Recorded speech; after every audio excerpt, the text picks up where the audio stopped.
बिस्मिल्लाहिर्रहमानिर्रहीम। Welcome to Alizeh designing studio.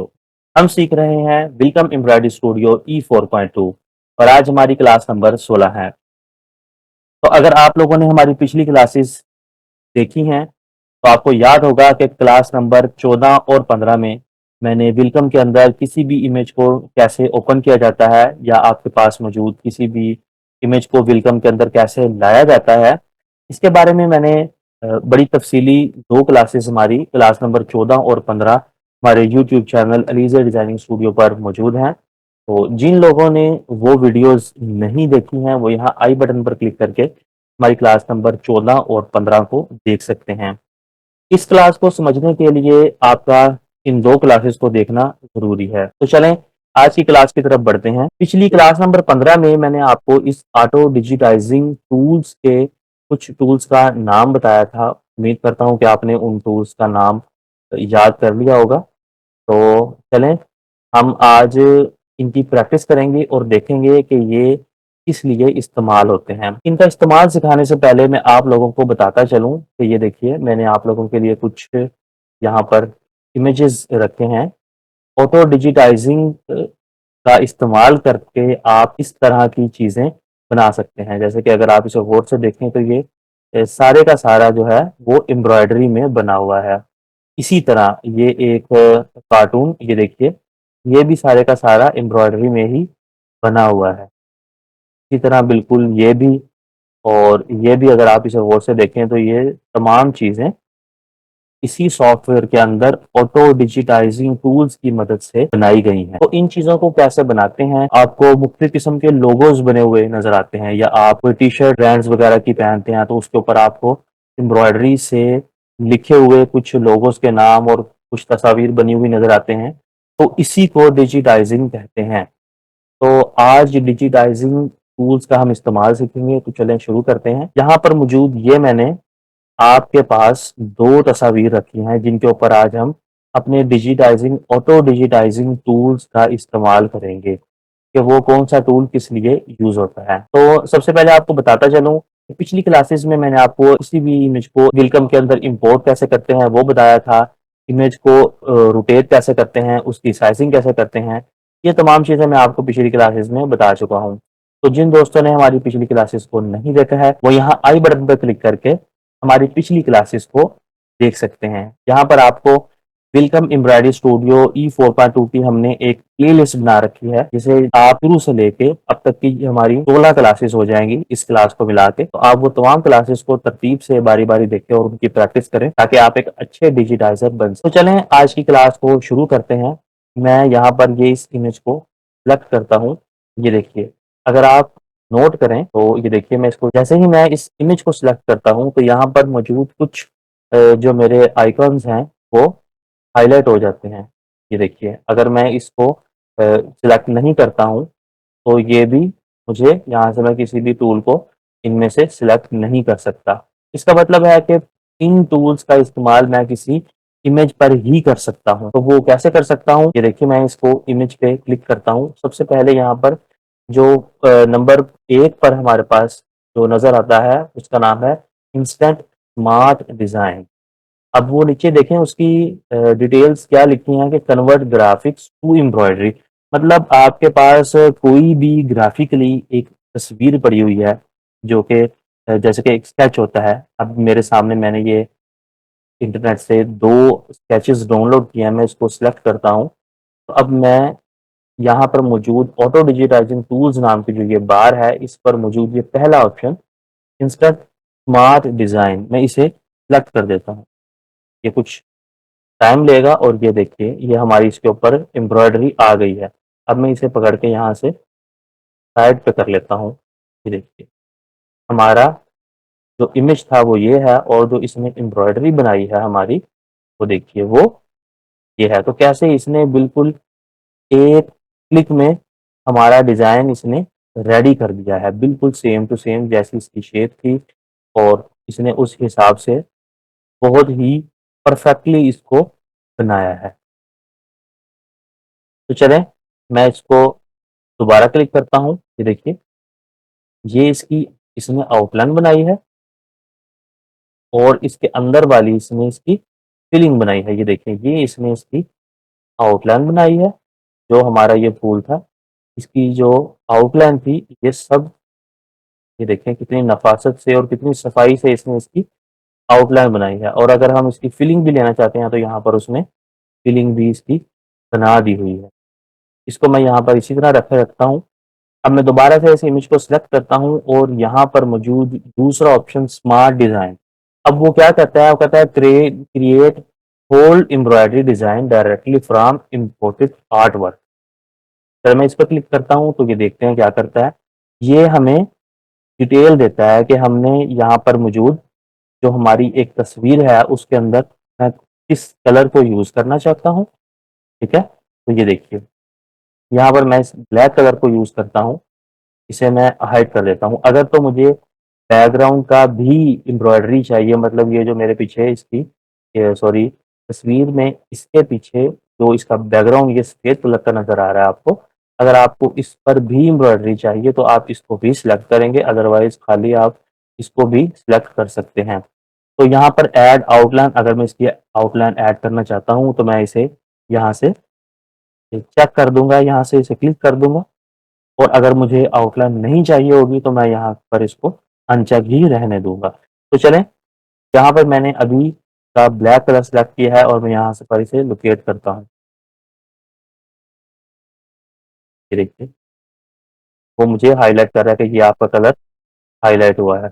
और अगर मैं यहाँ पर व्हाइट लोकेट करता हूँ तो ये देखिए व्हाइट हिस्सा इसका लोकेट कर रहा है। तो मुझे ब्लैक की चाहिए तो मैं यहाँ पर ये देख लेता हूँ।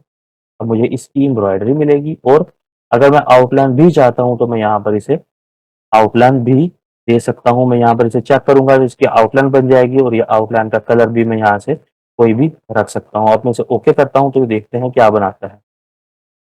तो अगर अब आप इसे देखें गौर से तो ये देखिए, मैं इसे तस्वीर से साइड पे करता हूँ तो ये देखिए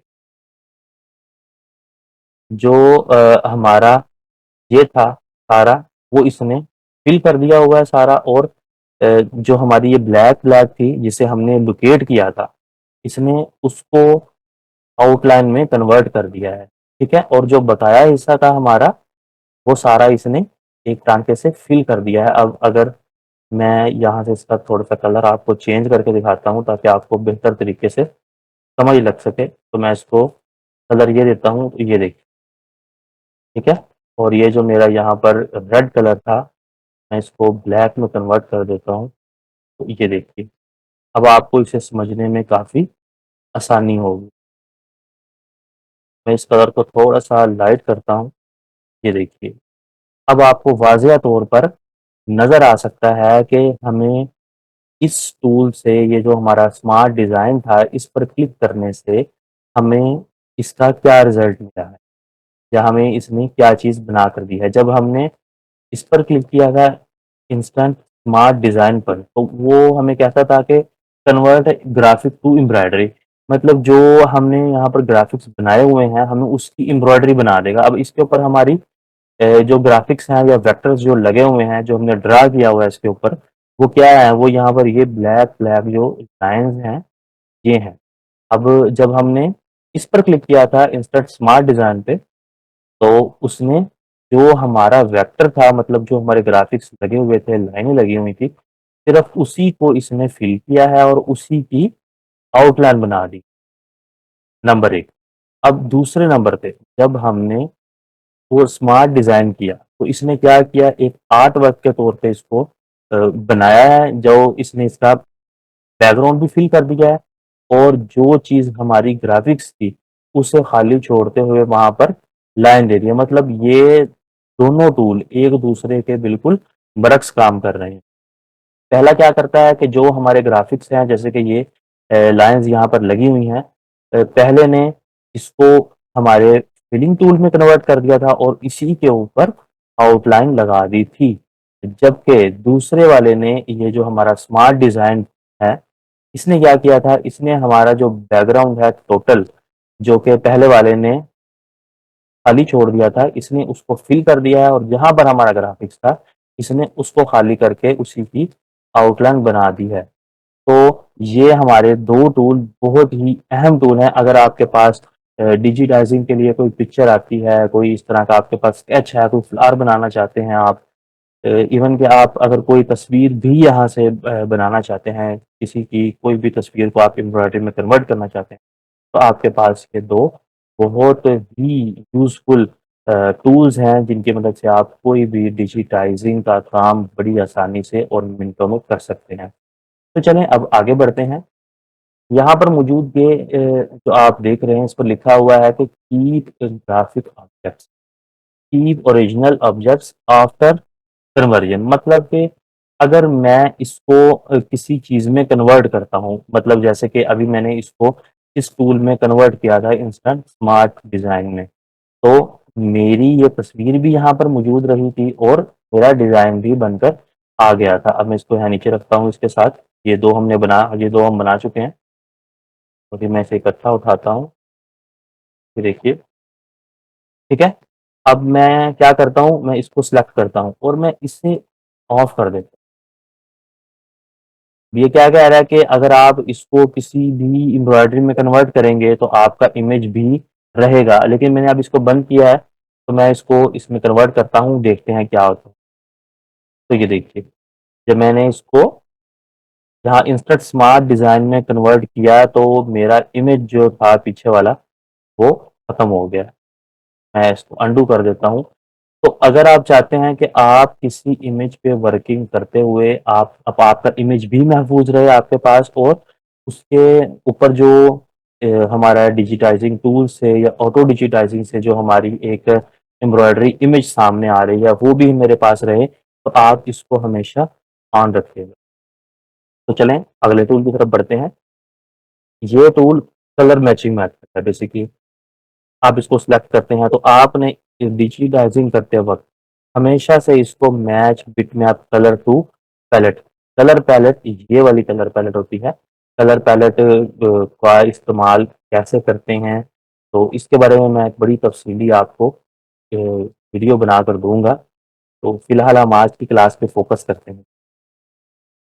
तो अब आगे आते हैं, ये देखिए यहाँ पर है क्रॉप एनी शेप, ये वही चीज़ है जो कि मैंने आपको किसी भी इमेज को सिलेक्ट रखते हुए ग्राफिक्स में जाने के बाद क्रॉप बिटमैप्स में ये any shape, rectangle, ellipse, heart, ये सारी चीज़ें आपको सिखाई थी क्लास नंबर 14 में। तो आप वो क्लास को देख सकते हैं, यहाँ आई बटन पर क्लिक करें और उस क्लास को देख के आप किसी भी इमेज को हम किसी भी शेप में कैसे क्रॉप कर सकते हैं, उसको रेक्टेंगल में कैसे क्रॉप कर सकते हैं या उसे एक गोल दायरे या हार्ट की शेप में कैसे हम क्रॉप कर सकते हैं, उसके अंदर मैंने इन चीज़ों को तफ़सीली बताया हुआ है। तो मैं अब ये वाले जो 3 से 4 टूल्स हैं, मैं इसको स्किप कर रहा हूँ क्योंकि इनके बारे में मैं ऑलरेडी आपको क्लास नंबर 14 और 15 में बता चुका हूँ। तो अब देखें इसके बाद ऑटो डिजिटाइजिंग टूल्स में अब ये हमारा 5वां टूल आता है, मतलब ये 1, 2, 3, 4 टूल, तो ख़ैर ये 2 ही थे। तो ये ग्राफ़िक्स आपने रखने हैं, नहीं रखने हैं, अपना इमेज ये उसके लिए था। तो बेसिकली हमने ऑटो डिजिटाइजिंग के अभी 2 टूल सीखे हैं, तो बढ़ते हैं हम अपने इस तीसरे टूल के अंदर। अब ये देखिए, अगर आप इसे गौर से पढ़ें तो यहाँ लिखा आता है टर्निंग पैटर्न ऑब्जेक्ट, मतलब fill narrow column shapes with turning stitching, यानी कि हम अगर इसको सिलेक्ट करके हम किसी भी यहाँ अपने एक तस्वीर के ऊपर रखेंगे तो वो उस तस्वीर के अकॉर्डिंग ऑब्जेक्ट्स को सिलेक्ट करता है और वो बताता है कि आपका ये ऑब्जेक्ट बन सकता है और वो इसको साटन में कन्वर्ट कर देगा, जैसा कि इसके ऊपर लिखा हुआ है कि टर्निंग साटन ऑब्जेक्ट। अब टर्निंग साटन ऑब्जेक्ट क्या है? अगर आपको याद हो, अगर आपने हमारी पिछली क्लासेस देखी हो, तो ये जो मैंने आपको टूल सिखाए थे, ये देखिए, कॉम्प्लेक्स, टर्निंग और कॉम्प्लेक्स। तो अगर आप इसको बेहतर तरीके से समझना चाहते हैं कि ये फिलिंग टूल क्या थे, तो आप हमारी पिछली क्लासेस को ज़रूर देखें। तो चलें, मैं इस टूल ये क्या टूल करता है, हम देखते हैं। इसको सिलेक्ट रखते हुए मैं यहाँ पर किसी भी जगह पर क्लिक करता हूँ, जैसे कि अब बता रहा है कि ये पत्ती बन जाएगी, ये देखिए। क्लिक करते ही उसने इसको पैटर्न में कन्वर्ट कर दिया है। अब इसकी मैं आउटलाइन को पकड़ लेता हूँ, तो ये देखिए, उसने इसकी आउटलाइन को ही पैटर्न में कन्वर्ट कर दिया है। इसी तरह से मैं यहाँ पर मज़ीद क्लिक करता रहता हूँ और जब मेरा डिज़ाइन मुकम्मल हो चुका है, अब मुझे और बनाने की ज़रूरत नहीं है, तो मैं सिंपली एस्केप दबा देता हूँ। ठीक है? अब ये देखिए, मैं इसे सिलेक्ट करता हूँ, जो मैंने बनाया है, और इसे मैं ज़रा तस्वीर से बाहर ले आता हूँ। तो ये देखिए, जो-जो चीज़ें मैंने सिलेक्ट की थी, उस पे क्लिक किया था, इसने उसको तीर के मुताबिक पैटर्न में कन्वर्ट कर दिया है। और ये मैंने जब इसकी आउटलाइन को सिलेक्ट किया था, तो उसने ये देखिए उसे सैटर्न में ही बनाया है। और जब मैंने इसके अंदर किसी पत्ती को, मतलब किसी दूसरे ऑब्जेक्ट को सिलेक्ट किया था, तो उसने दूसरा कलर देते हुए इसको प्रॉपर्ली डिज़ाइन कर दिया है। मैं इसको भी यहाँ पर रखता हूँ। अब हम बढ़ते हैं अगले टूल की तरफ। क्योंकि देखिए अब है ततामी फिल ऑब्जेक्ट्स विद होल्स। अब मैं इसको सिलेक्ट करता हूँ, ठीक है? तो ये देखिए ये भी बिल्कुल उसी तरह काम करता है। मैं इसको यहाँ पर क्लिक करता हूँ, यहाँ पर, यहाँ पर, यहाँ पर, यहाँ पर और यहाँ पर। जैसा कि वो था कि ये हमारा सैटर्न में कन्वर्ट कर रहा था सबको। मतलब जिस चीज़ को मैं, या जिस ऑब्जेक्ट को, जिस लाइन को मैं सिलेक्ट कर रहा था, ये उस लाइन को, उस ग्राफिक लाइन को उसमें सैटर्न में कन्वर्ट कर रहा था। तो अब मैंने यहाँ से ततामी को किया हुआ है, तो मैं ऐसे पकड़ के सेलेक्ट करता हूँ, तो ये तमाम तर चीज़ों को ततामी में कन्वर्ट किए में जा रहा है। तो ये देखिए, ये इसने सैटर्न में बनाया था, क्योंकि यहाँ पर मैंने इसको टर्निंग सैटर्न ऑब्जेक्ट में सेलेक्ट किया हुआ था।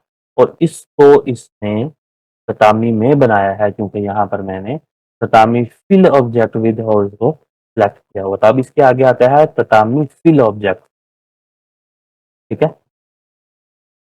तो ततामी फिल ऑब्जेक्ट को सिलेक्ट करते हैं और देखते हैं ये क्या करता है। तो ये भी तकरीबन उसी तरह से वो बना रहा है। ये देखिए,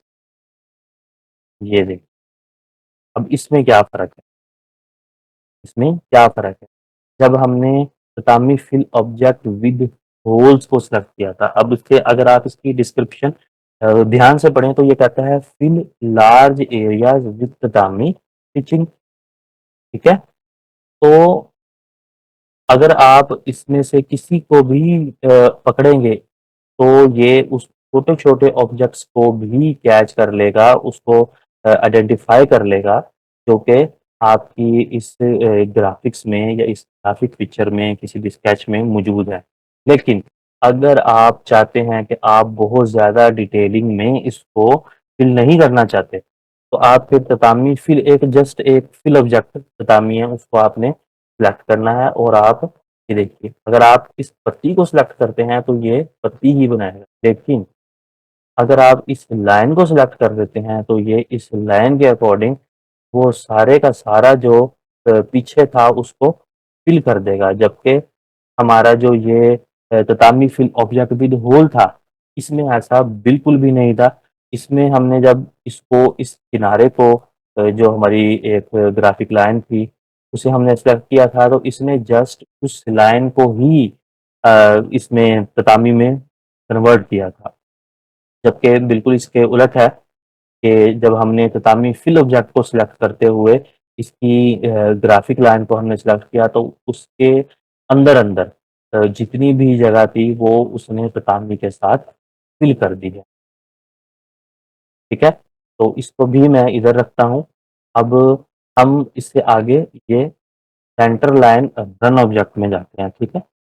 तो ये देखिए, मैं सेंटर लाइन रन ऑब्जेक्ट को सिलेक्ट करता हूँ। तो ये भी बिल्कुल उसी तरह से हम जिस भी चीज़ को सिलेक्ट करेंगे, वो उसे उसमें कन्वर्ट कर देगा। अब मैं इसकी लाइन को सिलेक्ट करता हूँ, ठीक है?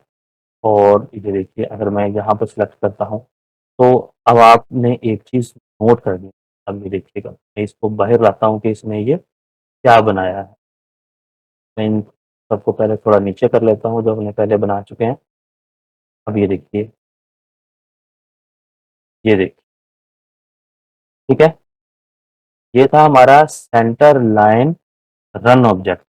Create centre line in narrow shape with run string. मतलब कि जो भी चीज़ आपने सेलेक्ट करनी है, ये उसके सेंटर में रनिंग दे दे। एक रन टांका उसके सेंटर में लगा देगा। किसके सेंटर में? जो कि आपने यहाँ से सिलेक्ट करना है। मैं इसको डिलीट करता हूँ और दोबारा से आपको एक बार बना के दिखाता हूँ। मैंने इमेज को सिलेक्ट किया, सेंटर लाइन रन को सिलेक्ट किया। अब ये देखिए, अब मैं यहाँ पर ये जो हमारी ग्राफिक लाइन है मैं इसको सिलेक्ट करता हूँ, ये देखिए, और इसे सेव दबाने के बाद सिंपली मैं ये देखिए बाहर लाता हूँ। तो आप नोट करें कि ये यहाँ पर इतनी मोटी लाइन थी, तो मैं वापस इसके ऊपर रखने के बाद इसका थोड़ा कलर चेंज करता हूँ, तो अब आपको ये वाज़ेह तौर पर नज़र आ रहा होगा कि मैंने इस लाइन को पीछे जो हमारी वेक्टर लाइन है, ग्राफिक लाइन है, उसको मैंने सिलेक्ट किया था, तो उसके बिल्कुल सेंटर में हमारी एक रनिंग लाइन लग गई है। तो भी मैं इन सब ऑब्जेक्ट्स के साथ रखता हूँ। तो चलें, अब देखते हैं कि ये वाला टूल जो आउटलाइन रन ऑब्जेक्ट, इसका नाम था सेंटर लाइन रन ऑब्जेक्ट। मतलब कि जो भी हमारा एक ऑब्जेक्ट हम सिलेक्ट करते थे, ये क्या करता था कि उसके सेंटर में एक रनिंग लाइन दे देता था, हमें एक सिंपल एक स्केच बना के उसका दे देता था। लेकिन अब ये आउटलाइन रन ऑब्जेक्ट क्या कहता है? मतलब कि हम अगर किसी ऑब्जेक्ट को सिलेक्ट करेंगे, तो बजाय इसके कि ये इसकी बिल्कुल सेंटर में एक लाइन लगाए, ये इसके डिज़ाइन के अकॉर्डिंगली और किसी भी ऑब्जेक्ट के अकॉर्डिंगली उसके बाहिर बाहिर आउटलाइन हमें लगा कर देगा। तो ये कैसे लगाएगा? मैं इसे सिलेक्ट करता हूँ, यहाँ से आउटलाइन रन को सिलेक्ट करता हूँ और बिल्कुल उसी तरह ये हमारी जो आउटलाइन थी, इसको मैं सिलेक्ट करने के बाद से मैं ज़रा सा बाहर लाता हूँ यहाँ से इमेज के ऊपर से, या मैं इसको इमेज के ऊपर ही आपको थोड़ा कलर चेंज करके दिखाता हूँ। तो ये देखिए, जो हमारी ये अंदर की लाइन थी जिसे हमने सिलेक्ट किया था, इसने क्या किया है कि उसी के अराउंड अंदर और बाहर की तरफ, मतलब उस ऑब्जेक्ट की आउटलाइन दे दी है हर तरफ से। ठीक है? तो उसे भी मैं यहाँ पे रखता हूँ, ये देखिए। अब इसके बाद हमारा जो एक टूल आता है, उसका नाम ऑटो ट्रेस टू वेक्टर है। अब जैसे कि मेरे पास ये एक तस्वीर है, मैं चाहता हूँ कि मैं इसकी एक वेक्टर शेप बनाऊँ या इसकी एक वेक्टर शक्ल बनाऊँ, तो मैं सिंपली इसको सिलेक्ट करता हूँ। सिलेक्ट करने के बाद यहाँ पर ऑटो ट्रेस टू वेक्टर कर देता हूँ। तो ये देखिए, यहाँ पर इसने मुझे इसका वेक्टर बना के दे दिया है, ये देखिए। ठीक है? ये एम्ब्रॉयडरी में नहीं, वेक्टर में है। वेक्टर बेसिकली इन बिल्कम के अंदर ड्राइंग के तौर पर ही यूज़ किया जाता है, और इसके अलावा वेलकम में इसका कोई इस्तेमाल नहीं होता है। अगर आप कोई भी वेलकम के अंदर स्टिच लगाते हैं, तो वो डिज़ाइन आप फिज़िकली बाद में मशीन पर बना सकते हैं। लेकिन अगर आपने वेलकम के अंदर कोई भी वेक्टर को ड्रा किया है, तो आप उस वेक्टर को एम्ब्रॉयडरी में तब ही चला सकते हैं जब आप उस वेक्टर को एम्ब्रॉयडरी में कन्वर्ट करेंगे। तो वेक्टर को एम्ब्रॉयडरी में कैसे कन्वर्ट करते हैं, या हम वेक्टर्स का इस्तेमाल अपने किसी भी डिज़ाइन को बेहतर बनाने के लिए, ग्राफ बनाने के लिए कैसे यूज़ कर सकते हैं, इसके लिए मैं एक बड़ी तफ़सीली आपके लिए वीडियोज़ बनाऊँगा। तो इसे फ़िलहाल यहीं पे छोड़ते हैं, और इसे उठा के मैं वापस रख देता हूँ दूसरे वाले हमारे ऑब्जेक्ट्स के साथ। अब क्या है, इसके बाद जो ऑप्शन आता है वो है एडजस्ट बिटमैप। मैं इस पे क्लिक करता हूँ, तो ये देखिए आपके सामने यहाँ पर ऑप्शन आ गए हैं। आप इसको मतलब अपने जो आपका एक कोई भी यहाँ पर इमेज रखा हुआ है, उसे आप जो भी आपका यहाँ पर एक इमेज रखा हुआ है, उसको आप एडजस्ट कर सकते हैं, उसकी ब्राइटनेस को कंट्रोल कर सकते हैं, तो और उसकी कंट्रास्ट चेंज कर सकते हैं। ठीक है? फिर यहाँ पर ये देखिए, उसकी आप जो कलर हैं वो भी चेंज कर सकते हैं। तो ये देखिए, यहाँ पर मैं इसको थोड़ा-सा डार्क करता हूँ, तो ये देखिए इसकी निस्बत ओरिजिनल मेरा बिटमैप ये है, और जो मैंने एडजस्ट किया है वो ये है। तो मैं इसे ओके करता हूँ, ये देखिए मैं अनडू कर रहा हूँ, ये मेरा ओरिजिनल था, तो मैं रीडू करने के बाद मेरा जो मैंने इसको चेंज किया है वो ये है। तो कोई भी अगर आपके पास आपका कोई स्कैन इमेज है, कोई आप तस्वीर आपके पास है, जो कि आपको वाज़िया तौर पर नज़र नहीं आ रही है, आप उसको थोड़ा बेहतर करना चाहते हैं, उसके कलर थोड़ा बेहतर करना चाहते हैं, तो आप यहाँ पर ये एडजस्ट बिटमैप के नाम से जो एक टूल है, की मदद से आप किसी भी को एडजस्ट कर सकते हैं। उसकी लाइट, कंट्रास्ट वगैरह कुछ भी आप पे एडजस्ट कर सकते हैं। तो अब इससे आगे वाला जो हमारा एक टूल है वो बहुत ही इंटरेस्टिंग टूल है। अब ये देखिए फ़ोटो फ्लैश।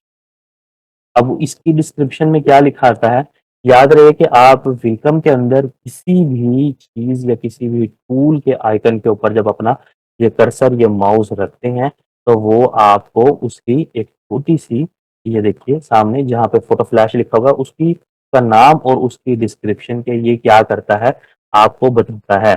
अब इसके ऊपर जब मैं कर्सर रखता हूँ, तो यहाँ पर लिखा हुआ है फ़ोटो फ्लैश। लिखा हुआ है जी, create whole embroidery design from photographs. तो आपके कोई भी फोटोग्राफ हैं, वो आपको एम्ब्रॉयडरी के अंदर करके देगा। किस शक्ल में करके देगा? बिल्कुल एक फ़ोटो की शक्ल में। जैसा कि अगर आप एक अपने मोबाइल फ़ोन से या एक कैमरा से कोई पिक्चर कैप्चर करते हैं, तो एक आपको वो कलरफुल इमेज आपको नज़र आता है।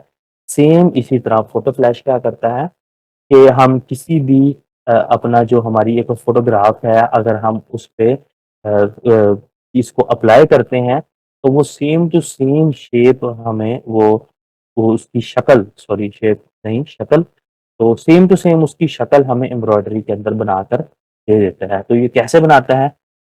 इमेज को सेलेक्ट करने के बाद मैं यहाँ पर फ़ोटो फ्लैश पे क्लिक करता हूँ, तो ये देखिए ये थोड़ा टाइम ले सकता है। यहाँ पर फिर इसकी ये ऑप्शन आ जाती है। तो यहाँ पर ये मीडियम, फाइन और कोर्स, तो मैं इसको यहाँ फाइन पे रखता हूँ और बैकग्राउंड में वो पूछ रहा है कि इसका बैकग्राउंड लाइट रखना चाहता हूँ या डार्क, तो मैं थोड़ा इसको डार्क में रखूँगा। फिर ये स्टिचेस के टाँकों के जो एंगल होते हैं, तो फिलहाल मैं इसको सिफ़र पे कर देता हूँ। तो मैं यहाँ पर ये देखिए अप्लाई करता हूँ, तो ये इसने हमारा एक इमेज बना दिया है। अगर आप इसे गौर से देखें, तो बिल्कुल उसी की तरह जो हमारी एक फ़ोटोग्राफ थी, जो हमारे पास एक इमेज था, जिसको हमने फ़ोटो फ्लैश किया है, तो उसने एम्ब्रॉयडरी की फ़ॉर्म में इस पिक्चर को कैप्चर किया है एम्ब्रॉयडरी की शक्ल में। अब ये देखिए ये सारी स्टिचेज़ हैं, ये सारी एम्ब्रॉयडरी है, जिसको इसने बिल्कुल इसी की शक्ल में कैप्चर किया है। तो इसको चाहे कोई हमारी यहाँ पर तस्वीर है, कोई कलरफुल तस्वीर है, कोई भी है, ये इसको सेम टू सेम एम्ब्रॉयडरी के अंदर फौरी तौर पे कन्वर्ट कर देता है। तो मैं यहाँ पे रखता हूँ। अब जी हमारा यहाँ पर अब रह चुका है ऑटो डिजिटाइजिंग टूल्स का आखिरी टूल, वो है कलर फोटो स्टिच। तो हम इस पे क्लिक करते हैं, तो ये देखिए, हमने जब फ़ोटो फ्लैश किया था, तो फ़ोटो फ्लैश ने क्या किया था, जस्ट एक एज़ अ कैमरा उसने वर्किंग की थी। कैमरा क्या करता है, अगर हम किसी भी कैमरा में कोई भी पिक्चर को कैप्चर करते हैं, तो हमें हमारी वो उस पिक्चर को क्लिक करने के बाद हमें वो हमें वो उसी शक्ल में दिखा देता है कि ये पिक्चर हमने कैप्चर की है। उसमें हमारे पास कोई ऑप्शंस नहीं होते हैं। फ़ोटो फ्लैश बेसिकली इसी तरह जो हमने उसको इमेज दिया होता है या जिस इमेज में उसे फ़ोटो फ्लैश को किया होता है, वो बिल्कुल एक उसी का अक्स बनाकर एम्ब्रॉयडरी की शक्ल में हमारे सामने रख देता है। लेकिन कलर फ़ोटो स्टिच ऐसा नहीं करता है। अब वो कलर फ़ोटो स्टिच क्या करता है, automatically turn grey scale to colour photograph into embroidery. अब वो कह रहा है कि अगर आपका ग्रे स्केल मतलब जो ब्लैक एंड व्हाइट है, ठीक है? उस कलर का भी कोई फ़ोटोग्राफ है, तो आप उसको कलर्ड एम्ब्रॉयडरी में भी कन्वर्ट कर सकते हैं। तो वो कैसे कर सकते हैं? इमेज को सिलेक्ट करने के बाद मैं यहाँ पर कलर फ़ोटो स्टिच पे क्लिक करता हूँ, तो ये देखिए, अब जो व्हाइट था हमारा पीछे सारा बैकग्राउंड, उसको इसने इसमें टैन कलर में कन्वर्ट कर दिया है। तो यहाँ पर मैं ये इसकी रेज़ोल्यूशन माँग रहा है कि लो, मीडियम, हाई, तो मैं इसे हाई पे रखता हूँ। अगर मैं इसको यहाँ पर एडजस्ट करूँ, तो ये देखिए, उसी तरह से बिल्कुल वही चीज़ जो कि एडजस्ट बिटमैप था, वही सेम टू सेम यहाँ पर खुल गया है। तो मैं इसको इसी तरह फ़िलहाल रहने देता हूँ। अब ये कलर्स देखें यहाँ पर 2 हैं, तो मैं इसको 2 ही रहने देता हूँ, क्योंकि हमारी जो पास इमेज है वो 2 कलर में ही मौजूद है, एक बैकग्राउंड का कलर और एक कलर वो जो इसके ऊपर हमारा ग्राफ़िक्स डला हुआ है। तो ये देखिए, मैं यहाँ पर कलर्स 2 हैं, अब ये 2 कलर्स यहाँ पे शो हो रहे हैं, तो ये देखिए मैं यहाँ पर इसे ओके करता हूँ। ये देखिए, तो ये क्या करता है, एक बड़ी खूबसूरत सी शक्ल, एक बड़े नफ़ीस टाँकों में मुझे बिल्कुल सेम टू सेम इसकी एक पिक्चर, एक शक्ल इसकी बना के मुझे दे देता है। ये देखिए, तो ये था हमारा आज का ऑटो डिजिटाइज़िंग टूल्स जो कि मैंने सोचा था कि मैं इसे 2 क्लासेस में डिवाइड करके तो आप लोगों तक पहुँचाऊँगा। लेकिन ब फिर मैंने सोचा कि चलें कोई क्लास हमारी थोड़ी-सी लंबी भी होनी चाहिए। तो इसी वजह से मैंने आपको आज ये ऑटो डिजिटाइज़िंग टूल्स आपको पूरे का पूरा आज की क्लास में मैंने आपको सिखा दिया है। आप लोग इस पर प्रैक्टिस करें, खूब प्रैक्टिस करें ताकि आप एक अच्छे डिजिटाइज़र बन सकें। और अगर आपको हमारी वीडियो से रिलेटेड कोई भी सवाल होता है तो आप हमें कमेंट सेक्शन में बता सकते हैं।